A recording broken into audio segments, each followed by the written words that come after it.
जवाहरलाल नेहरू विश्वविद्यालय में या भारत के किसी भी विश्वविद्यालय में जो अध्यापक संघ है, उनके ऊपर कई बार ये आरोप लगता है कि आप पॉलिटिक्स में हिस्सा क्यों लेते हैं? पूरी दुनिया भर में अगर इतिहास उठा करके देख लिए, भारत में भी देख लीजिए, तो स्टूडेंट यूनियन का इतिहास आजादी के आंदोलन के साथ जुड़ करके चलता है। कोई भी चीज राजनीति से अछूती नहीं है। राजनीति तय करती है हम क्या पढ़ेंगे, राजनीति तय करती है हम क्या पढ़ाएंगे, राजनीति तय करती है कौन पढ़ाएगा। तो यात्रा कैसे रही? मतलब दिल्ली विश्वविद्यालय में पढ़ने, दिल्ली विश्वविद्यालय में पढ़ाने से लेकर के भारतीय आदिवासी पार्टी में राष्ट्रीय प्रवक्ता बनने तक का जो आपका सफर है, उसके बारे में थोड़ा जानना चाहता हूँ। मेरी फैमिली इतना अफोर्ड नहीं कर सकती थी। जहां भी मैंने पढ़ाई की वो तमाम संस्थान ऐसे थे जो सरकार के पैसे से चलने वाले संस्थान थे। सबसे बड़ी भूमिका इन सरकारी संस्थानों की रही, जिसके चलते हम यहाँ आ पाए। और यहाँ आने के बाद हमने तय किया कि मेरे जैसे और तमाम लोग जो पीछे छूट गए हैं या जो आने वाली जनरेशंस हैं, उनके लिए क्या हम बेहतर कर सकते हैं। और हमने एक भारत आदिवासी पार्टी का फॉर्मेशन किया और वो आज की तारीख में संसद के भीतर भी उसकी मौजूदगी, उनके सदस्य की मौजूदगी है, साथ ही साथ विधानसभाओं में भी, 2 राज्यों की विधानसभाओं में भी हमारी मौजूदगी है। और उसके चलते आज हम लोग यहाँ पर हैं। अभी हमने हाल ही में देखा कि एक राज्य सरकार हैदराबाद विश्वविद्यालय में कुछ लैंड को एक्वायर करने का प्रयास कर रही है और सरकारी संस्थानों के ऊपर उनके फंडिंग को लेकर के एक खतरा है। अब देखिए, लगातार यूनिवर्सिटीज को फोर्स किया जा रहा है कि आप लोन लीजिए। अभी तक ग्रांट मिल रही थी, अब कह रहे हैं कि लोन लीजिए हैफा से, हायर एजुकेशन फंडिंग एजेंसी, और वहां से आपको लोन लेना है जिसको कि सूद समेत आपको वापस भी करना है। ये भी ध्यान रखने वाला है। एक आपने हैदराबाद का जिक्र किया, लगभग 400 एकड़ जमीन है जिसके ऊपर सरकार ने 2 दिन पहले बुलडोजर चलाए। आप देखिए, जेएनयू को अगर अपना लोन चुकाना है तो उसे अपने एसेट्स बेचने पड़ेंगे, चाहे वो जमीन बेचे या फिर अपनी बिल्डिंग्स बेचे या कुछ और बेचे। आईआईटी दिल्ली को ले लीजिए या बाकी आईआईटीज को ले लीजिए, अगर उन्हें अपना लोन वापस करना है तो अपने रिसोर्सेज बेचने पड़ेंगे। नमस्कार दोस्तों, जन काफिला के यूट्यूब चैनल में आप सभी का स्वागत है। आज हमारे साथ हैं दिल्ली विश्वविद्यालय में असिस्टेंट प्रोफेसर जितेंद्र कुमार मीणा जी। आपका स्वागत है सर। बहुत बहुत शुक्रिया विकास। जितेंद्र कुमार मीणा जी लंबे समय से स्टूडेंट पॉलिटिक्स में हिस्सा लिए हैं और अभी ये इतिहास पढ़ाते हैं और बहुत लंबे समय से जो भारत में शैक्षिक जगत में जो भी आंदोलन हो रहे हैं उससे लंबे समय से जुड़े रहे हैं। अभी वर्तमान में ये भारतीय आदिवासी पार्टी में राष्ट्रीय प्रवक्ता के रूप में काम कर रहे हैं। तो हम इनसे कुछ अभी के समसामयिक मुद्दों पर कुछ बातचीत करेंगे, पॉलिटिक्स के बारे में बातचीत करेंगे, आदिवासी धर्म के बारे में बातचीत करेंगे और दिल्ली विश्वविद्यालय के अंतर जो लंबे समय से उसके ऊपर आरोप लगता आ रहा है कि वहाँ पे एक खास तरह की विचारधारा को प्रमोट किया जा रहा है एजुकेशन के माध्यम से, पाठ्यक्रम के माध्यम से, उन सभी मुद्दों को हम समझने की कोशिश करेंगे। तो फिर से हम एक बार आपका स्वागत करते हैं। और सर, मैं ये जानना चाहता हूँ कि दिल्ली विश्वविद्यालय में जो अध्यापक संघ है या जवाहरलाल नेहरू विश्वविद्यालय में या भारत के किसी भी विश्वविद्यालय में जो अध्यापक संघ है, उनके ऊपर कई बार ये आरोप लगता है कि आप पॉलिटिक्स में हिस्सा क्यों लेते हैं। तो मैं ये समझना चाहता हूँ कि क्या राजनीति के साथ और शैक्षिक जगत को अलग कर सकते हैं क्या? राजनीति एक अलग चीज़ है, ज्ञान अर्जन करना एक अलग चीज़ है, पढ़ना पढ़ाना एक अलग चीज़ है। तो हम इसको कैसे, आप इसको कैसे देखते हैं, इसको डिकोड कैसे कर सकते हैं, हम कैसे समझा सकते हैं कि लोगों को ऐसा मामला है नहीं, हमको दोनों को साथ रख के समझना पड़ेगा। देखिए, राजनीति हो या शिक्षा हो, दोनों एक ही सिक्के के 2 पार्ट हैं। दोनों को अलग करके नहीं देखा जा सकता। आप याद करेंगे तो पता चलेगा कि 1968 की जो फ्रांस के भीतर जो स्टूडेंट आंदोलन हुआ था, उसके चलते एक बड़ी तब्दीली फ्रांस में आई थी। और सिर्फ वही नहीं, पूरी दुनिया भर में अगर इतिहास उठा करके देख लिए, भारत में भी देख लीजिए, तो स्टूडेंट यूनियन का इतिहास आज़ादी के आंदोलन के साथ जुड़ करके चलता है। आज़ादी के आंदोलन के बाद में भी देखेंगे तो स्टूडेंट्स की भूमिका या शिक्षकों की भूमिका बहुत क्लियर कट दिखती है। और वो इसलिए दिखती है क्योंकि हमारी ये समझ है कि कोई भी चीज़ राजनीति से अछूती नहीं है। राजनीति तय करती है हम क्या पढ़ेंगे, राजनीति तय करती है हम क्या पढ़ाएंगे, राजनीति तय करती है कौन पढ़ाएगा। राजनीति से जब सारी चीज़ें तय हो रही हैं, जब सारा स्कूल से लेकर के विश्वविद्यालय तक की सारी स्थिति जब राजनीति तय कर रही है, राजनीतिक पार्टियां तय कर रही है, जो सरकार है वो तय कर रही है, तो ये हमारी भी जिम्मेदारी बनती है कि हम भी तय करें कि हमारी राजनीति कैसी होगी, हमारे देश की राजनीति कैसी होगी, समाज की राजनीति कैसी होगी। और इसीलिए आप देखेंगे तो पता चलेगा कि देश भर के शिक्षक लगातार अलग अलग तरीके से, अपने अपने तरीके से राजनीति को प्रभावित करते रहे। डायरेक्ट तरीके से, इनडायरेक्ट तरीके से, वो पॉलिसी मेकिंग में भी हैं, वो चुनाव में भी हैं, वो आंदोलनों में भी हैं, वो पार्लियामेंट के भीतर भी हैं और वो सड़क पर भी हैं। इसीलिए वो दोनों एक साथ चलते आ रहे हैं और वो एक साथ चलेंगे और उसको जुदा करके, दोनों को अलग करके नहीं देखा जा सकता। जी जितेंद्र जी, एक आपका जिस तरह से आपने बताया अपने बारे में, तो आप तो एक ऐसे बैकग्राउंड से आते हैं कि जो उसको उतना एक्सपोजर नहीं मिला, इतना एक्सेस नहीं मिला। तो यात्रा कैसी रही, मतलब दिल्ली विश्वविद्यालय में पढ़ने, दिल्ली विश्वविद्यालय में पढ़ाने से लेकर के भारतीय आदिवासी पार्टी में राष्ट्रीय प्रवक्ता बनने तक का जो आपका सफ़र है, उसके बारे में मैं थोड़ा जानना चाहता हूँ। देखिए विकास, बहुत मुश्किल भरा सफ़र है। मैं जहाँ से आता हूँ वो राजस्थान के पूर्वी राजस्थान का हिस्सा है। आज की तारीख में सवाई माधोपुर डिस्ट्रिक्ट का पार्ट है मेरा गांव, और वहाँ से यहाँ तक पहुँचना अपने आप में एक सपने से कम नहीं है। लेकिन जिन परिस्थितियों में जैसे जैसे मार्गदर्शन मिला, अपने सीनियर्स का मिला, कुछ शिक्षकों का जो मार्गदर्शन मिला, उसके चलते हम लोग यहाँ तक आए। लेकिन इसमें एक चीज़ की बहुत बड़ी भूमिका रही, वो थी पब्लिक फंडेड एजुकेशन सिस्टम की। क्योंकि जहां भी मैंने पढ़ाई की वो तमाम संस्थान ऐसे थे जो सरकार के पैसे से चलने वाले संस्थान थे। क्योंकि मेरी फैमिली इतना अफोर्ड नहीं कर सकती थी, इतना पैसा खर्च नहीं कर सकती थी कि मुझे किसी प्राइवेट स्कूल में या प्राइवेट कॉलेज में या प्राइवेट यूनिवर्सिटी में दाखिला दिला पाए। लेकिन सरकारी संस्थानों के चलते, सरकार के अनुदान से जो संस्थान चल रहे थे, जैसे मैं आपको बताऊं, मैंने राजस्थान यूनिवर्सिटी से पढ़ाई की जो राजस्थान सरकार के अनुदान से चलता है। उसके बाद मैंने बनारस हिंदू यूनिवर्सिटी से पढ़ाई की जो केंद्र सरकार के अनुदान से चलता है। मैंने जामिया मिलिया इस्लामिया से पढ़ाई की जो केंद्र सरकार के अनुदान से चलता है। और फिलहाल उसके बाद दिल्ली विश्वविद्यालय से, वो भी केंद्र सरकार के अनुदान से चलता है। और मैं उसी सरकारी अनुदान के चलते, उसी सरकारी मदद के चलते मैं यहां तक पहुंच पाया। तो इसीलिए मेरे जैसे लोग, मैं सिर्फ इसमें अकेला नहीं हूं, मेरे जैसे लाखों लोग हैं जो इन्हीं पब्लिक फंडेड एजुकेशन इंस्टीट्यूशंस के बूते अपने सपने पूरा कर पा रहे हैं। ये एक बड़ी चुनौती थी। व्यक्ति के तौर पर, इंडिविजुअल तो चुनौती है ही है, लेकिन समाज के तौर पर भी एक चुनौती है कि जिस परिवेश से आप आते हैं वहां उस तरीके का माहौल नहीं है कि आप ये सोच भी सके कि दिल्ली जा पाएंगे कि नहीं जा पाएंगे। लेकिन हमें वो रास्ता अपने कुछ सीनियरों से मिला, अपने शिक्षकों से मिला, और उसमें सबसे बड़ी भूमिका इन सरकारी संस्थानों की रही, जिसके चलते हम यहाँ आ पाए। और यहाँ आने के बाद हमने तय किया कि मेरे जैसे और तमाम लोग जो पीछे छूट गए हैं या जो आने वाली जनरेशन्स हैं, उनके लिए क्या हम बेहतर कर सकते हैं। और इसी दिशा में आगे बढ़ते हुए मैंने तय किया कि हम लोग भारत आदिवासी पार्टी, जो आदिवासियों के इंटरेस्ट को पूरा करने के लिए बनी हुई है, और उसके साथ साथ जो गैर आदिवासी भी है, जिनको समाज के हाशिए पर रखा गया है, चाहे राजनीतिक दलों के द्वारा हाशिए पर रखा गया, उनकी बात को करने के लिए हम लोग आगे बढ़े और हमने एक पार्टी का फॉर्मेशन किया। और वो आज की तारीख में संसद के भीतर भी उसकी मौजूदगी, उनके सदस्य की मौजूदगी है, साथ ही साथ विधानसभाओं में भी, 2 राज्यों की विधानसभाओं में भी हमारी मौजूदगी है। और ये सफर बहुत आसान नहीं है, लेकिन पॉलिटिकल सफर में हमें जनता की जो सपोर्ट, जो हम चाहते थे, वैसा सपोर्ट मिला, वो मदद मिली, और उसके चलते आज हम लोग यहाँ पर हैं।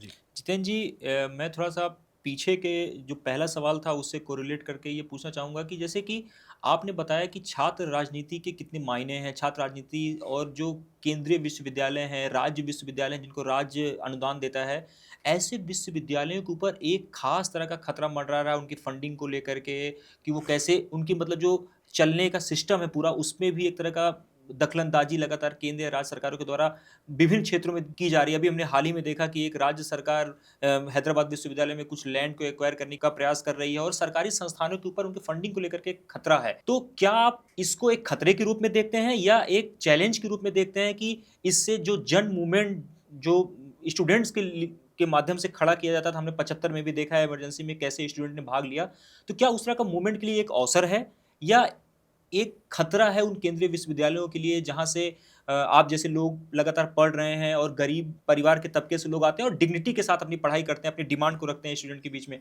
तो इसको खतरे के रूप में देख रहे हैं या एक मतलब स्टूडेंट मूवमेंट के लिए एक अवसर भी है?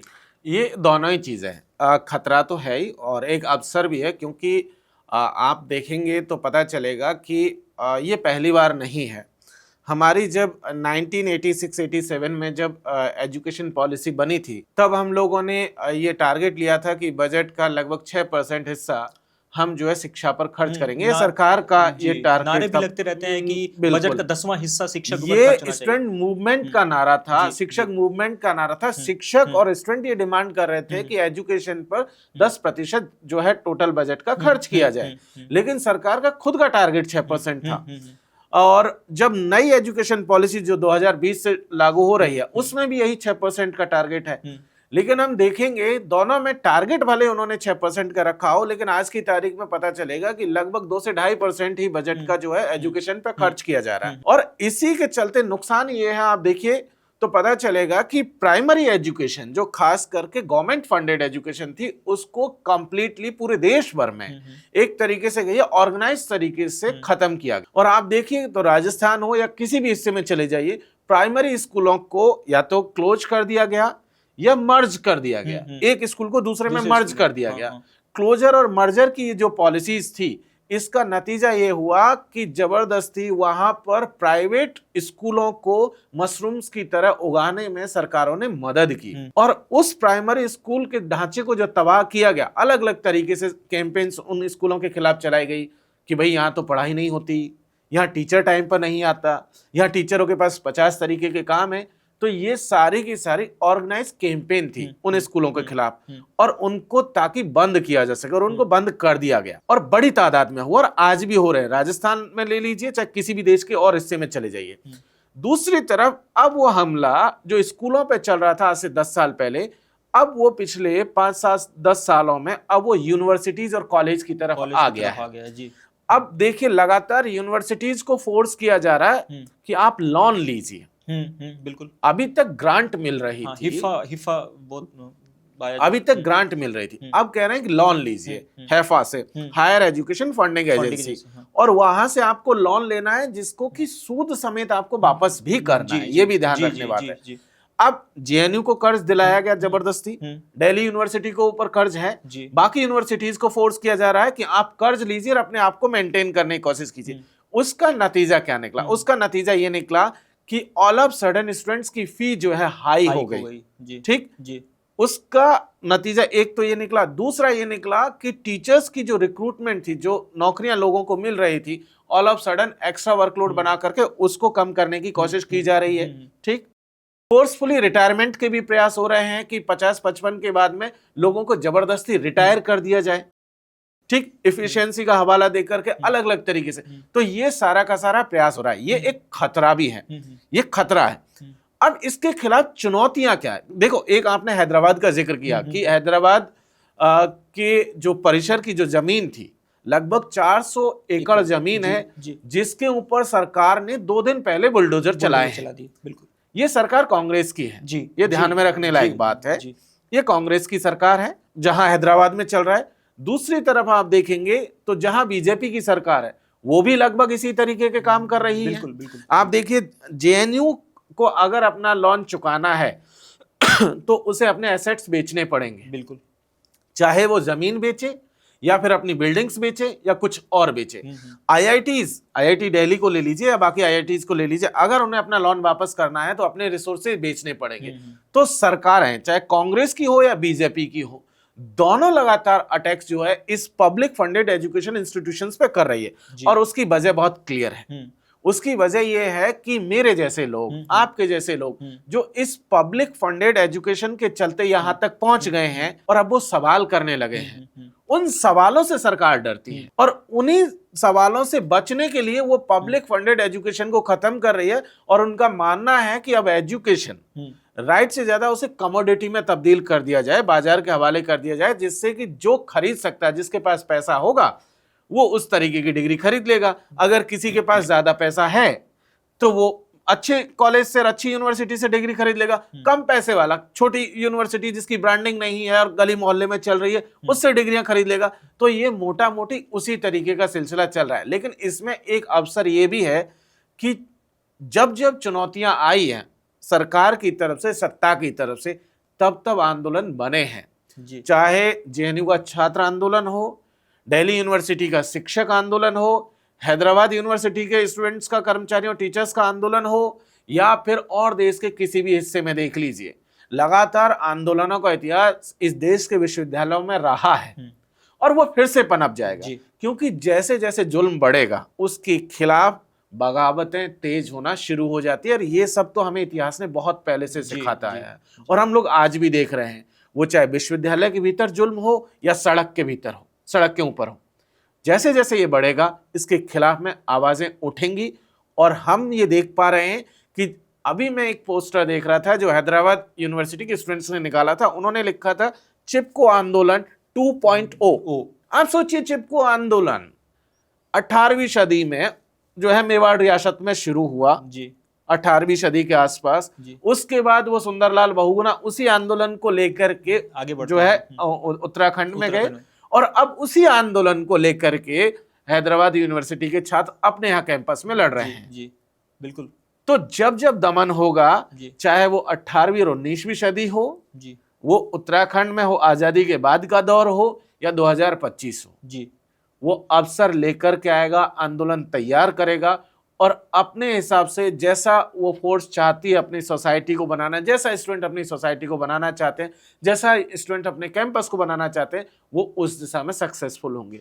थोड़ी चुनौतियां हो सकती है, लेकिन वो वहीं से रास्ता भी निकलेगा। जितेंद्र जी, जो सिस्टम ये टूट रहा है, या एक छात्र आंदोलन ग्रुप में आप देखते हैं, कभी ये नहीं लगता कि आप कभी इसको इंजॉय करते हैं पॉलिटिक्स में, as a student, as a teacher, आप पढ़ाते हुए क्लास में जब आप स्टूडेंट से बातचीत करते हैं, तो इस जो आप जिस चैलेंज के दौर से गुजर रहे हैं, जो आपके सामने तमाम तरह की समस्याएं एजुकेशन सिस्टम में लगातार आ रही हैं, या आगे आप फेस करने के लिए सोचते हैं, तो इसके लिए आप अपने आप को तैयार जब करते हैं, तो इसको इंजॉय करते हैं, या बहुत अवसाद की तरह इसको देखते हैं, या आपको लगता है कि सब कुछ खत्म होने वाला है, या मतलब एज ए टीचर आप इसको, इस चैलेंज को कैसे स्वीकार करते हैं? क्लास में पढ़ाते समय आप इतिहास के अध्यापक हैं, तो आप निश्चित रूप से उन सभी आंदोलन से भी लगातार जूझते हैं, जो आपने तमाम चीज़ें आपने गिनाई, चिपको आंदोलन को लेकर के आपने बात की, तो कैसे आप उसको याद करते हैं और कैसे इस चैलेंज को स्वीकार करते हैं? स्टूडेंट्स के बीच जब आप बातचीत करते हैं, तो कैसे इंटरेक्शन होता है क्लास में?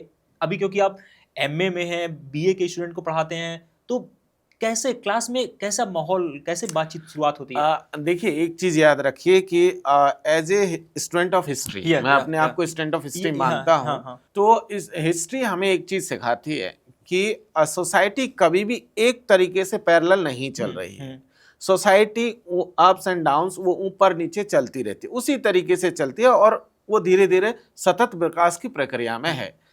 हम शुरुआत से देखें और आज 2025 में देखें, इंडस वैली में चले जाइए, और उससे पहले नर्मदा घाटी की सिविलाइजेशन देख लीजिए, वहां से लेकर आज तक देख लीजिए, तो सोसाइटी कभी भी सेम पिच पर नहीं रही, वो हमेशा ऊपर और नीचे रहती है। जी। सोसाइटी में अगर आप एक छोटे एरिया के कॉन्टेक्स्ट में देखेंगे, आप गांव, शहर या किसी जिले या फिर आप एक राज्य के कॉन्टेक्स्ट में देख लीजिए, तो आपको पता चलेगा कि ये दौर कहीं 20 साल का, कहीं 25 साल का होता है। देश के कॉन्टेक्स्ट में देखेंगे तो 30-40 साल में ये दौर आता है जब सोसाइटी ऊपर जा रही होती है, फिर सोसाइटी एकदम से नीचे की तरफ आती है। ये जिगजैग की तरह चलता है। जी जी। ठीक जी। हिस्ट्री स्टूडेंट होने के नाते हम इसको एंजॉय करते हैं। अब साथ में बिल्कुल नहीं जाते जी, और जाना भी नहीं चाहिए। क्योंकि आप ये मान के चलिए कि सोसाइटी इसी तरीके से चलती आ रही है। सोसाइटी ऐसा नहीं है कि पहली बार कोई चैलेंज फेस कर रही है। सोसाइटी ने, और क्योंकि ये इंडिविजुअल नहीं है, इंडिविजुअल नहीं है, ये मेरा अपना ही अकेले का मसला नहीं है, या अकेले मेरी ही प्रॉब्लम नहीं है, या मेरी ही वजह से प्रॉब्लम नहीं हो रही है, ये भी समझने की बात है। ये इन जनरल सोसाइटी के ट्रेंड्स हैं, और ऐसा नहीं है कि हमारे ही देश में पहली बार हो रहा है। जी जी। देश के बाहर भी देख लीजिए जी, एक से एक अलग अलग किस्म की सरकारें हैं जी, बहुत अलग अलग किस्म के फैसले ले रही हैं, और उसके सोसाइटी पे पॉजिटिव असर भी पड़ रहे हैं, नेगेटिव असर भी पड़ रहे हैं, लेकिन सोसाइटी उनका काउंटर ढूंढ रही है, एंटीडोट ढूंढ रही है। अगर किसी ने जहर दिया है तो सोसाइटी उसका एंटीडोट अपने आप बना रही है। जी जी। पॉलिटिक्स में या सत्ता में बैठे लोग अगर सोसाइटी को जहर देने की कोशिश कर रहे हैं जी, सोसाइटी अपने भीतर से उसका एंटीडोट तैयार करेगी। तो इसलिए मैं उसे एंजॉय करता हूं। अपने स्टूडेंट्स को बताने का, यूनिवर्सिटीज का मतलब सिर्फ यही नहीं है कि जो सिलेबस आपको दिया गया है वही बता देना या एग्जाम में बच्चे को पास करा देना ही मेरा हिस्सा नहीं है। जी जी जी। मुझे इसे एक बेहतर नागरिक भी बनाना है जी। एक ऐसा नागरिक बनाना है जो सोच सके, जो समझ सके, जो अपने दिमाग का इस्तेमाल करके देख सके, क्योंकि उससे अल्टीमेटली 3 साल, 4 साल, 5 साल के बाद उसे सोसाइटी के भीतर ही जाना है। वो जीवन भर स्कूल में और कॉलेज में नहीं रहेगा। हाँ। कुछ सालों बाद उसे समाज में जाना है। समाज की उन्हीं समस्याओं से रूबरू उसको होना है जो आज चल रही हैं। तो हमारी रिस्पॉन्सिबिलिटी है कि हम उसे उस हिसाब से तैयार करें कि भाई आपके सामने ऐसी चुनौतियां आने वाली हैं। सिलेबस से पास होकर के डिग्री लेकर के आप नौकरी ले सकते हैं, लेकिन वो सिलेबस आपको अगर सोसाइटी में जिंदा रहना, सरवाइव करना है, सोसाइटी की वो जो चुनौतियां हैं उनसे सीखना भी आपका हिस्सा है। और वो रिस्पॉन्सिबिलिटी किसी भी टीचर की है जी, जो किसी भी यूनिवर्सिटी में है। वो हर उस टीचर की जिम्मेदारी है जो इस बात को समझता है कि हम एक बेहतर नागरिक तैयार कर रहे हैं जी। तो अगर वो ये बात सोच करके चल रहा है तो उसे उसके पॉजिटिव और नेगेटिव दोनों उसको मालूम है और उसे उसी हिसाब से अपने आप को तैयार करना चाहिए और वही चीजें अपने स्टूडेंट्स को जो है देनी भी चाहिए। आप इतिहास पढ़ाते हैं तो मैं अपने ऑडियंस के लिए समझना चाहता हूँ कि सामान्य भाषा में हम ये कैसे समझ पाएँ कि इतिहास हमारे लिए क्यों ज़रूरी है और वो हमें रोज़मर्रा के जीवन में इतिहास हमें कैसे प्रभावित करता है। मतलब हम सोचते हैं इतिहास पुरानी घटना हो गई, हम क्या करेंगे इसको समझ करके, क्यों पढ़ें इसको। इतिहास को सामान्य जीवन में हम कैसे देखते हैं, कैसे वो हमारे जीवन को प्रभावित करता है वैचारिक स्तर पर, राजनैतिक स्तर पर, क्योंकि हम लगातार देखते हैं कि इतिहास को बदलने की बात होती है। मतलब किसी भी तरफ हम कह देते हैं इतिहास ये हमारा, कोई पॉलिटिकल आएगा वो बोलेगा कि हमारा इतिहास ये नहीं है, हमको गलत तरीके से पेश किया जा रहा है। तो मैं ये समझना चाहता हूँ हमारा इतिहास जो है वो किसी भी राष्ट्र के लिए, समाज के लिए क्यों आवश्यक है। बहुत ही कम शब्दों में मैं आपसे ये जानना चाहूँगा, हम दूसरे हिस्से पे जल्दी बढ़ेंगे। देखिए इतिहास मुझे लगता है कि किसी भी इंसान, किसी भी समाज और किसी भी देश के लिए जो सबसे जरूरी चीज है उनमें से एक। अगर किसी इंसान के लिए खाना जितना जरूरी है, इतिहास भी उसके लिए उतना ही जरूरी है। हमें कैसे पता चलेगा, अगर मैं सामान्य व्यक्ति के तौर पे सोचूं तो मुझे ये कैसे पता चलेगा कि मुझे कौन सा खाना नुकसानदेह है मेरे शरीर के लिए और कौन सा मेरे शरीर के लिए फायदेमंद है। तो मैं इसे एक्सपीरियंस से सीखता हूं। बिल्कुल, कि मुझे फला सब्जी नुकसान करती है क्योंकि मैंने जब कल खाई थी तब मुझे तकलीफ हुई थी, और ये सब्जी है जो मुझे नुकसान नहीं करती है या मेरे शरीर के लिए ये स्वास्थ्यवर्धक है, ये पॉजिटिव है। वैसे ही इतिहास का जो है आपके समाज का जो स्वास्थ्य है उसको ठीक रखने में मदद करता है। आपको पता चलता है कि आप इतिहास में कहां से शुरू हुए हैं। आप देखेंगे नर्मदा की घाटी में जब देखेंगे तो पता चलेगा कि वहां कुछ पेंटिंग्स मिलती हैं जो लगभग 28 से 30 हजार ईसा पूर्व की हैं, ठीक है।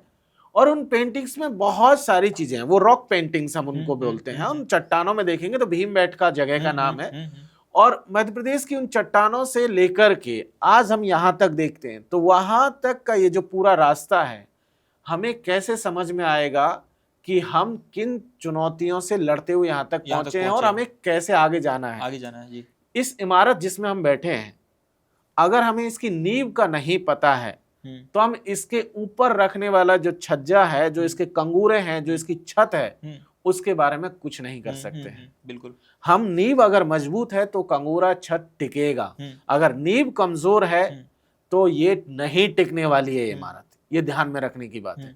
इतिहास हमें यही सिखाता है कि अगर आपके पास समाज की बेहतर समझ है तभी आप भविष्य का निर्माण कर सकते हैं। अब आता है दूसरा सवाल कि इतिहास को तोड़ने की, इतिहास को बदलने की कोशिश। इतिहास को बदला नहीं जा सकता। पहली चीज बहुत क्लियर समझ लीजिए, कल जो हुआ, जो हो गया, उसको हम बदल नहीं सकते। पास्ट में नहीं जा सकते। तो इतिहास तो वो है जो गुजरता हुआ पल है, वो सब इतिहास का पार्ट है, उसको बदला नहीं जा सकता है। उसका हम अपने हिसाब से फायदा नुकसान जरूर खोज सकते हैं कि भाई कल मैंने एक गुनाह किया था और मुझे उस गुनाह को छुपाना है, तो मैं किसी दूसरे के गुनाह को उजागर कर दूं। ये जरूर आप कर सकते हैं इतिहास का इस्तेमाल। लेकिन ये भी तभी तक होगा जब तक कि उसका दूसरा व्यक्ति उसका लेकर के हिसाब किताब नहीं आ जाए। अगले दिन दूसरा व्यक्ति आपके पास पूरा हिसाब किताब लेकर के सबूतों के साथ खड़ा होगा कि आपके समाज का इतिहास ये था, आपके फैमिली का इतिहास ये है, आपके देश का इतिहास ये है, और इतिहास से हम यही सीखते हैं कि हमने जो गलतियां की हैं वो आगे ना करें। तो इतिहास के साथ आप उसका इस्तेमाल अपने फायदे के लिए जरूर कर सकते, और वो भी बहुत लिमिटेड टाइम के लिए, क्योंकि इतिहास की जो डस्टबिन है उसमें बहुत सारे ऐसे लोग पड़े हुए हैं जिन्होंने पहले भी ऐसी कोशिशें की थी कि जो इतिहास को बदल देंगे, लेकिन वो बदल नहीं पाए। जी, उनकी जगह डस्टबिन में है। उनकी जगह इतिहास की डस्टबिन में है, और कभी भी जब भी कोई डस्टबिन खंगालने आएगा तो उसे वो वहीं मिलेंगे। जी जी। तो ये समझ लेने की बात। जी जी, बहुत मज़ेदार बात है कि जो इतिहास को बदलने की कोशिश करते हैं उनकी जगह डस्टबिन में है। मैं ये जानना चाहता हूँ कि भारतीय आदिवासी पार्टी में एज ए राष्ट्रीय प्रवक्ता आप सक्रिय हैं, तो बहुत सारी आदिवासी पार्टियां भारत में हैं। हम देखते हैं कि जेएमएम का नाम बार बार आता है, झारखंड मुक्ति मोर्चा का नाम आता है। ऐसी क्या आवश्यकता है कि एक नए विज़न के साथ, एक नई पार्टी के साथ, कुछ युवाओं के साथ एक नई पार्टी बनाने की ज़रूरत है भारत में, जो आदिवासियों के मुद्दों को कैसे रिप्रेजेंट करेगी हमारे सामने, देश के सामने कैसे लेके जाएगी, और आगे की लड़ाई जो जेएमएम भी लड़ रहा है आप उससे कैसे अलग करके अपने आप को लड़ रहे हैं कि आदिवासी कौन है, उनका धर्म क्या है। इस पे बहुत सारा डिबेट होता है कि आदिवासियों की तरफ से एक बहुत लंबे समय से आवाज़ उठती रही है कि हम हिंदू नहीं हैं, वो अपने आप को हिंदू से अलग करके अपने आप को देखने की कोशिश करते हैं। तो इसका सच क्या है? ओके, देखिए 2-3 सवाल है आपके मोटा मोटी। पहला धर्म वाले हिस्से को लेते हैं सबसे पहले।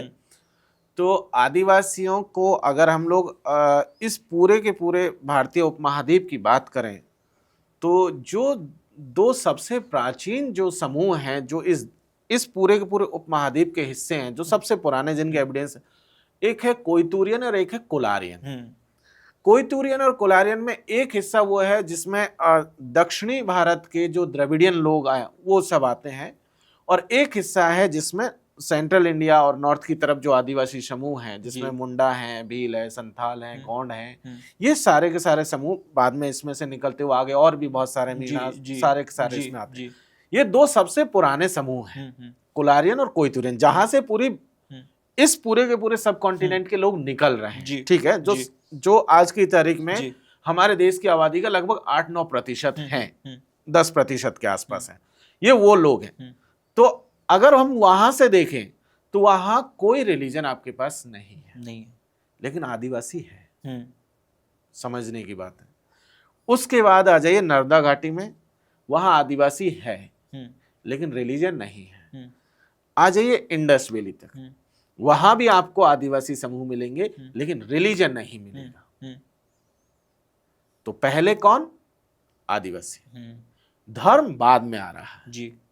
तो अगर कोई कहता है कि आदिवासी इस धर्म के दायरे में है तो वो गलत कह रहा है, या ये कहें कि वो सच का बहुत छोटा हिस्सा बता रहा है जी।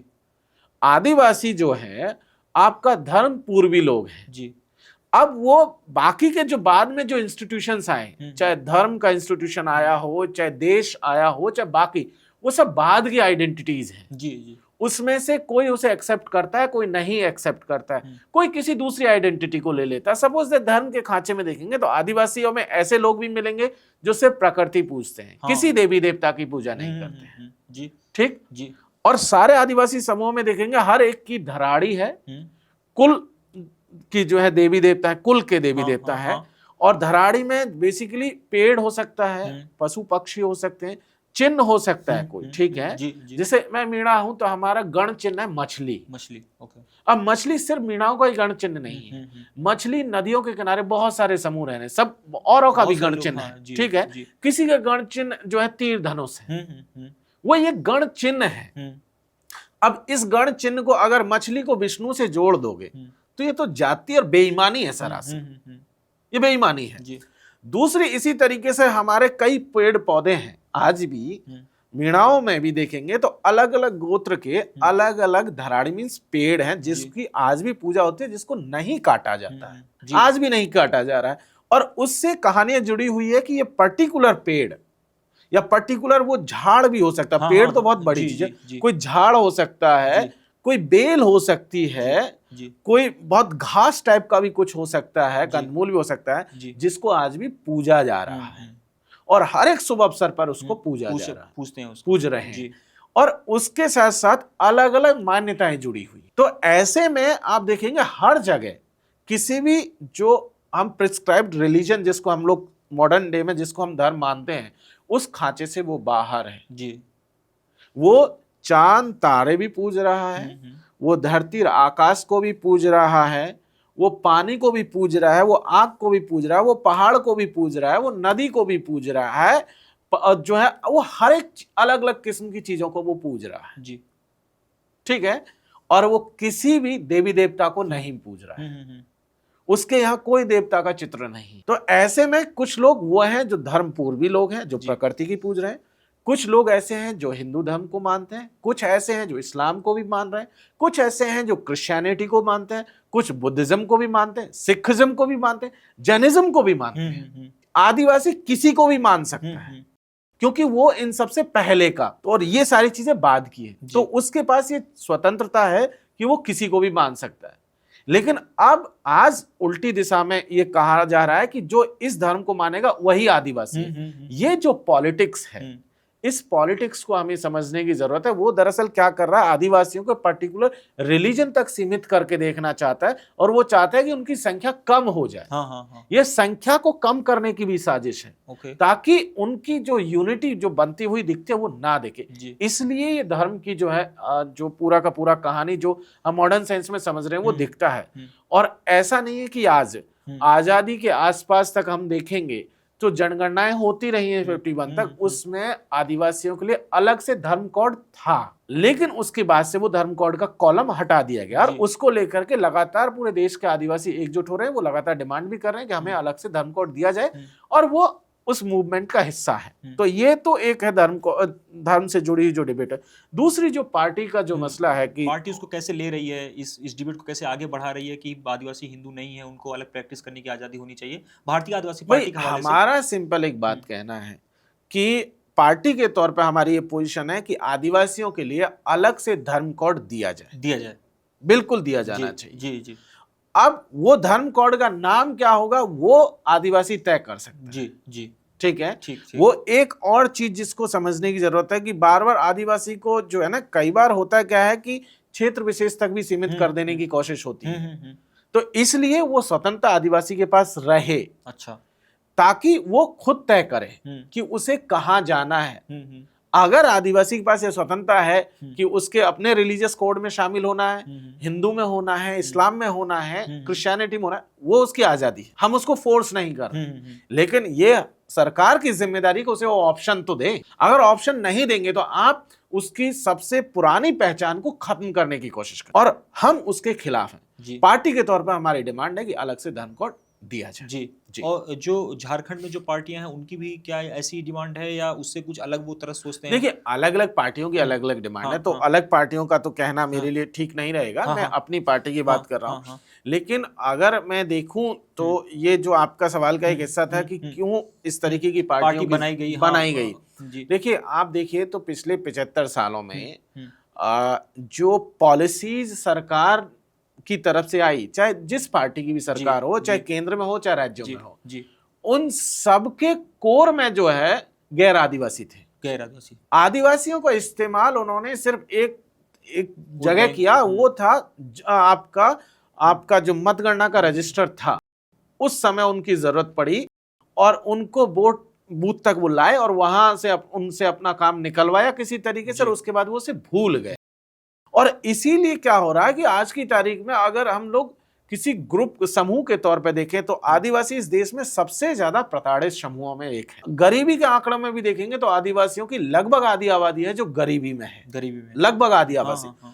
आदिवासियों की जो भाषाएं हैं वो सबसे ज्यादा आज की तारीख में खतरे में है। हाँ। आदिवासियों की जो संस्कृति है वो सबसे ज्यादा आज की तारीख में खतरे में है। आदिवासियों का जो इतिहास है उसे तो कंप्लीटली इग्नोर ही कर दिया गया, उसे भुला देने की कोशिश हो रही है, कोई लिखता भी नहीं है। अगर मैं आपकी ऑडियंस से पूछ लूं कि 10 जो है आजादी के आदिवासी नायकों के नाम बता दीजिए, तो मुझे नहीं लगता बिरसा मुंडा के अलावा किसी दूसरे का नाम आएगा।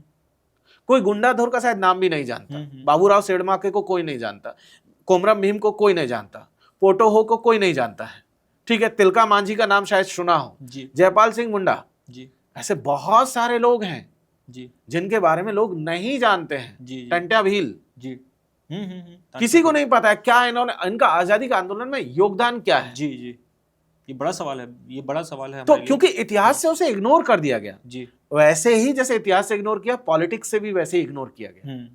और इसीलिए हमने आदिवासियों की जो डिमांड है और उनके साथ साथ हमारे इलाकों में जो बाकी के जो भी लोग रह रहे हैं, उन सब को आवाज देने के लिए, उन सब की आवाज को मजबूती देने के लिए पार्लियामेंट के भीतर, विधानसभाओं के भीतर हमने पार्टी का गठन किया जिसका नाम है भारत आदिवासी पार्टी, और जिसका जो सैद्धांतिकी है, जो वैचारिकी है, जिसमें 4 चीजें आप याद रख लीजिए। सहयोग, सहभागिता, ठीक है, आदिवासियत के ये मूल्यों में से आता है, ठीक है। सहयोग है, सहभागिता है, और उसके अलावा सामंजस्य, ठीक है। तो ये कुछ चीजें हैं जिसके बेसिस पर हम लोग इसको आगे बढ़ रहे हैं। क्योंकि अगर सहयोग नहीं होगा, ठीक है, आपका अगर वो भूमिका नहीं होगी, सबको साथ में लेकर आगे बढ़ने का सामंजस्य अगर नहीं होगा, तो प्रॉब्लम्स होंगी। और हमारे आदिवासियत में ये बहुत क्लियर कट है कि आदिवासी जिस चीज पर बिलीव कर रहा है, आदिवासियत में जिस चीज पर वो बिलीव कर रहा है, वो इसी सहयोग पर विश्वास कर रहा है, ठीक है। वहां व्यक्ति नहीं है, वहां समूह है, समाज है, वहां मेरे अकेले का कोई महत्व नहीं है जी, वहां पूरे समाज का महत्व है जी। अगर आगे बढ़ेंगे तो पूरा समाज आगे बढ़ेगा, क्योंकि एक के आगे बढ़ने से समाज में कोई तब्दीली नहीं आ रही। और हमने पिछले 200 सालों के इतिहास में कम से कम ये देखा है कि एक जब आगे बढ़ता है तो वो ज्यादा से ज्यादा अपने परिवार को और अपने कुटुंब को आगे लेकर के बढ़ सकता है, उससे ज्यादा वो आगे नहीं बढ़ता है।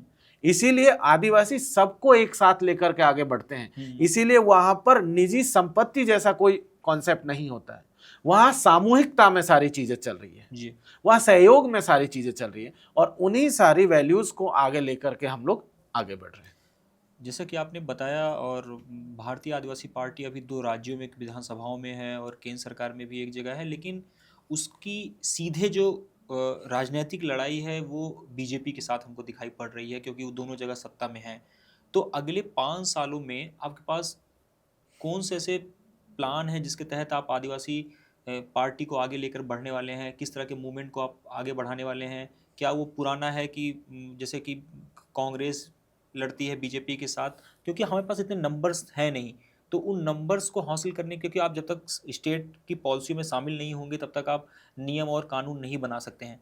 तो इसके लिए आपके पास क्या विज़न है? क्या आप किसी पार्टी के साथ गठबंधन करने की आगे योजना बनाते हैं, या समय के साथ इसको आप तय करने वाले हैं कि कांग्रेस के साथ गठबंधन करेंगे, क्योंकि दोनों जगह वही बड़ी संख्या में लोग हैं? तो इसको लेकर के आप क्या सोचते हैं? क्योंकि अभी आपने खुद बताया थोड़ी देर पहले कि हैदराबाद यूनिवर्सिटी को लेकर के हमने देखा कि जब महाराष्ट्र में जंगल काटे जा रहे थे मेट्रो बनाने के नाम पे, तो वहाँ बीजेपी कर रही थी, और यहाँ पे जब हैदराबाद सेंट्रल यूनिवर्सिटी देख रहे हैं कांग्रेस कर रही है। तो प्रकृति के साथ क्योंकि आदिवासियों का बहुत गहरा रिश्ता है, तो आपके सामने क्या विकल्प हैं? आप उन विकल्पों को कैसे तलाशेंगे? किधर आगे बढ़ने की सोच रहे हैं? मैं इस पे थोड़ा सा जानना चाहता हूं। बिल्कुल, आप ठीक कह रहे हैं। देखिए, हमारी जो चुनौतियां हैं वो दोनों पार्टी है, कांग्रेस और बीजेपी, अगर दोनों की हम बात करें तो वो दोनों भाई भाई जैसा रिश्ता है उनका आपस में। उन सब के कोर में उनकी पॉलिसीज हैं। जब सरकार कांग्रेस की होती है तो वही पॉलिसीज होती हैं, और जब बीजेपी की आती है तो सेम पॉलिसीज को वो एक्सटेंड करके आगे लेकर के आती है। उनका जो है रिश्ता है, उनका रिश्ता है पैसे से, सत्ता से। उनका जो रिश्ता है, उनका रिश्ता दोनों का लूट से है। हम एक बात कह रहे हैं, हमारी लड़ाई दोनों से है, और इसलिए लड़ाई है क्योंकि ये दोनों की पॉलिसी सेम है। हमारा किसी से कोई गठबंधन नहीं होने जा रहा है। हम पहले भी स्वतंत्र तरीके से लड़ रहे थे, हम आज भी स्वतंत्र तरीके से लड़ रहे हैं, हम आगे भी स्वतंत्र तरीके से लड़ेंगे। हमारा बहुत क्लियर कट स्टैंड है जी। हमारा लोकसभा चुनाव के दौरान भी कोई अलायंस नहीं था, ना हम इंडिया अलायंस के हिस्सा थे, ना हम जो दूसरा उसके खिलाफ में जो अलायंस है एनडीए का अलायंस उसका हिस्सा थे। हम स्वतंत्र तरीके से चुनाव लड़े थे। हमने विधानसभा में स्वतंत्र तरीके से लड़ा, चाहे राजस्थान विधानसभा हो, मध्य प्रदेश विधानसभा हो। नंबर हमारे पास कम है, ये बात एकदम फैक्ट है, लेकिन आप देखिए कि मात्र 1.5 साल अभी हमें हुआ है, 1.5 साल से थोड़ा सा वक्त हुआ है। आज एक विधायक हमारा मध्य प्रदेश में है, 4 विधायक हमारे पास राजस्थान में है, 1 लोकसभा के भीतर हमारा सांसद है जी, और हम अपनी स्वतंत्र आवाज को बुलंद रखते हैं। एक्सटेंशन हमारा विस्तार का बहुत क्लियर कट है, क्योंकि दोनों तीनों राज्यों में, सिर्फ राजस्थान में नहीं, राजस्थान में बीजेपी है, मध्य प्रदेश में बीजेपी है, गुजरात में बीजेपी है, अब तो छत्तीसगढ़ में भी बीजेपी है। लेकिन जहां कांग्रेस भी थी, दोनों ने देख लीजिए आदिवासियों पे सेम तरीके से एट्रोसिटीज की है। राजस्थान का मैं एक केस बता दूं, पिछली कांग्रेस की सरकार थी, दक्षिणी राजस्थान में जो है नौकरियों की लगभग 1600 के आसपास सीटें जो है, जो टीएसपी इलाके की सीटें थी वो खाली रह गई थी। उसको लेकर के टीएसपी के नौजवान जो है आंदोलन कर रहे थे, और वो ये कह रहे थे कि इन सीटों को भरा जाए। उसके खिलाफ पुलिस ने, जो राजस्थान में कांग्रेस की सरकार की पुलिस थी, उस पुलिस ने फायरिंग की, 2 बच्चे मारे गए। और आपको बता दूं 6000 से ज्यादा लोगों पर एफआईआर हुई दर्ज। उनमें ऐसे लोग भी शामिल थे जो जिस दिन घटना हुई उस दिन कहीं मजदूरी करने के लिए दूसरे राज्यों में मौजूद हैं, उनके ऊपर भी एफआईआर हुई, उनके ऊपर भी एफआईआर है। एफआईआर उन लोगों के ऊपर भी है जब घटना चल रही है, जिस समय पे वो घटना हो रही है, जिस लोकेशन पे घटना हो रही है, एट दैट टाइम कुछ लोग जिनके एफआईआर में नाम है, वो आपके पुलिस के सीनियर अधिकारियों के साथ बैठ के मीटिंग कर रहे हैं। जो आईजी डीआईजी हैं वो उनके साथ बैठ के मीटिंग कर रहे हैं, और घटना की एफआईआर में उनका नाम है। ये कांग्रेस सरकार का किया धरा है। बीजेपी का आ जाइए, बीजेपी के साथ भी। और एक और इंटरेस्टिंग चीज बता दूं, 2022 के आसपास 21 या 22 में लोकल इलेक्शंस हुए थे हमारे जिला पंचायत के, जिला प्रमुख के और उन सब के।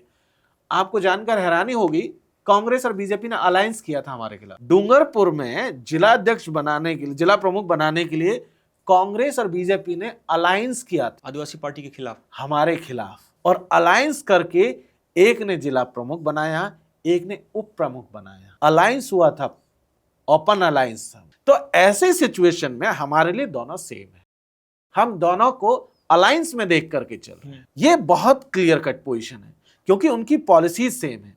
और इसीलिए हम ये देख पा रहे हैं कि देश भर में लगातार जो इन, अब आप देख लीजिए, हैदराबाद ही देख लीजिए ना। हाँ, बिल्कुल। आप हसदेव देख लीजिए, हसदेव में पिछले जो कांग्रेस की सरकार थी, भूपेश बघेल जी जो है वहां के मुख्यमंत्री थे, उस समय हसदेव का जंगल काटा जा रहा था।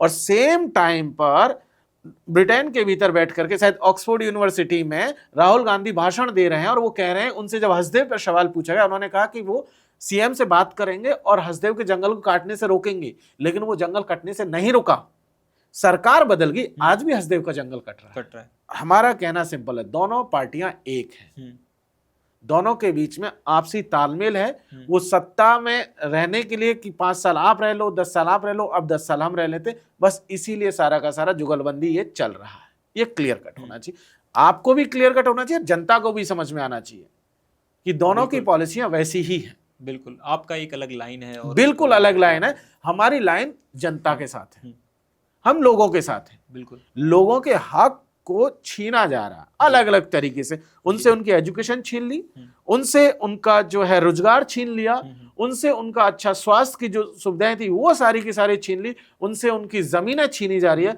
उनसे उनका स्वाभिमान छीना जा रहा है, और अलग अलग तरीके से अब तो जो है वोट भी लूटा जा रहा है।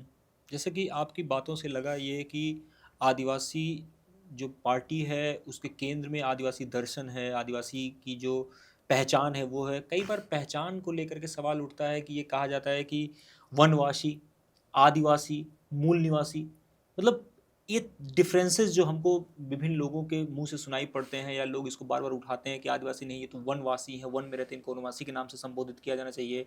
कुछ लोग हैं जो कहते हैं नहीं, मूल निवासी ये भारत के रहने वाले हैं और इनको मूल निवासी के तौर पे इनका ज़्यादा अधिकार है, अधिकार को हमको इनको देना चाहिए। और एक टर्म है आदिवासी, जो हम विभिन्न एकेडमिक संस्थानों में हम इसको देखते हैं। तो इसको लेकर के क्या डिबेट है, वनवासी, आदिवासी, मूल निवासी को लेकर के फर्क? देखिए, सबसे पहले तो वनवासी को समझ लीजिए, वनवासी आरएसएस का दिया हुआ शब्द है। हाँ जी। आरएसएस इसका इस्तेमाल आदिवासियों के बीच में डिवाइड करने के लिए करता है, क्योंकि उनकी पॉलिटिक्स में बहुत पुराने समय से ये डिवाइड एंड रूल जो अंग्रेज छोड़ के गए थे, वो उन्होंने बहुत अच्छे से, आरएसएस ने उसको अपना रखा है। और इसीलिए वो क्या कर रहे हैं कि आदिवासियों की उनका मानना है कि सिर्फ जो वन में रह रहा है वही है। लेकिन भाई जो जंगल से बाहर रह रहा है, कोई शहर में रह रहा है, क्या उससे उसकी पहचान खत्म हो जाती है? नहीं। कोई गांव में रह रहा है या कोई दूसरी जगह पे रह रहा है, तो उसकी पहचान तो उससे खत्म नहीं हो जानी चाहिए। तो ये क्षेत्र विशेषता, दरअसल वो चाहते क्या है? वो चाहते हैं कि इस लाइन पे ला करके इनको सीमित कर दिया जाए और बाकी जितने हैं उनको उनके खिलाफ में कर लिया जाए, गैर आदिवासियों को उनके खिलाफ में कर लिया जाए। फिर आप वनवासी कह करके फिर उनसे उनका जंगल छीनने जाओगे, और जंगल छीनोगे और अगर विरोध करोगे तो आप नक्सली कह के गोली मरवा दोगे। तो वो आसान हो जाता है, वो पूरा का पूरा माहौल बनाना उनके लिए आसान हो जाता है, और इसीलिए वो कर रहे हैं। दूसरी चीज मैं आपको बताऊं कि कॉन्स्टिट्यूएंट असेंबली के भीतर डिबेट चल रही थी, तब जयपाल सिंह मुंडा ने एक बात कही थी। उन्होंने कहा था कि हमें बहुत सारे लोग अलग अलग नामों से जानते हैं, कोई हमें जंगली कहता है, कोई बर्बर कहता है, कोई कुछ कहता है, ठीक है। वो कहता है कि मैं प्राउड जंगली हूं, प्राउड टू बी ए जंगली। लेकिन मेरा ये मानना है कि मेरे समाज के और लोग ऐसे हैं जो इस जंगल के बाहर भी रह रहे हैं, और मैं चाहता हूं कि मेरे लिए एक शब्द इस्तेमाल हो, वो है आदिवासी। और आज की तारीख में पूरे देश के आदिवासी अपने लिए इसी शब्द को आगे लेकर के बढ़ते हैं। उनका मानना है कि हमारे लिए आदिवासी शब्द ही जो है एकमात्र हमारी पहचान है।